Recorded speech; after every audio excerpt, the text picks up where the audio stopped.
Hello there, this is Dr. Tolulope Alugo from St. John Cap. Today we'll be continuing our learning about ADHD, Attention Deficit Hyperactivity Disorder. I'd like to discuss the kind of symptoms you might see in somebody who has ADHD. We know there are two main subgroups, the hyperactive impulsive type and the inattentive type. I'd like to break down these symptoms into hyperactive symptoms, symptoms affecting attention, and symptoms affecting impulse control. For the hyperactive type or hyperactive symptoms, what you would see is, for example, a young child who is just constantly on the go, as if they're wound up like a toy that has a motor in it. They can't sit still, they're fidgety. In the classroom, they're in and out of their seats, under the table. They're just kind of bouncing from one thing to the other. They can't stay on one activity for long. You wonder if they have ants in their pants because they're just constantly wanting to go. As these children get older and it becomes less socially acceptable to run around the classroom, you may find they're constantly fidgeting, tapping, squirming in their seats, asking for breaks to go to the washroom when they don't really need to.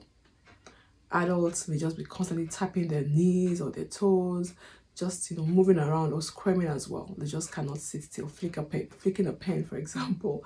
I noticed I was at a meeting sometime and there was this individual beside me who was just constantly clicking his pen. Those are kind of symptoms of inner rest or restlessness that you may see with ADHD. For the difficulties with attention, what you may find in the younger child is they're very forgetful. You're constantly getting phone calls for you to bring their school bag or their homework to school. In conversations with you, they may lose their train of thought. They may ask you to repeat yourself. As they get older, you may ask them to go run an errand and they come back without the item you were asking for. They may leave appliances on, the stove, the iron plugged in, and also in the classroom, they're zoned out, they're looking out of the window, they're scribbling or doodling, and it's just difficult to get them to stay on task. Any activity that requires focus becomes a challenge. In the adults, it's also lack of attention to details, forgetfulness, being very disorganized, unable to organize their workspace, or stay on task. The impulsive subtype or impulsive symptoms that you may see is that lack of fear of danger. So in a young child, you may want to walk across the road and they won't hold your hand, they may run across the road. You're waiting your turn at the grocery store and they get impatient and their mom asking, "Mom, can we go? Can we go?" In the classroom, you may ask your pupils to raise their hands to answer a question, but this will be the kids that will blurt out the answers or not be able to form a line after recess, for example. As they get older, this may show up in risk-taking behaviors like they're accident prone. They don't think about the consequences of their behaviors.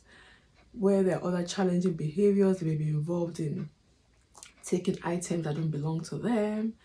They may be involved in mischief making at school. Sometimes you may see increased promiscuity, driving too quickly, not being mindful of the societal laws. In adults, also this impulsivity may mean that relationships are very challenging because of the adults behaving without thinking of the consequences of their behavior, get into trouble with the police, substance use, and so on and so forth. So these are just a few examples of some of the symptoms you may see in somebody who has ADHD across the lifespan. Thank you for listening. Please subscribe to this channel. Follow us on Instagram at St. John Cap.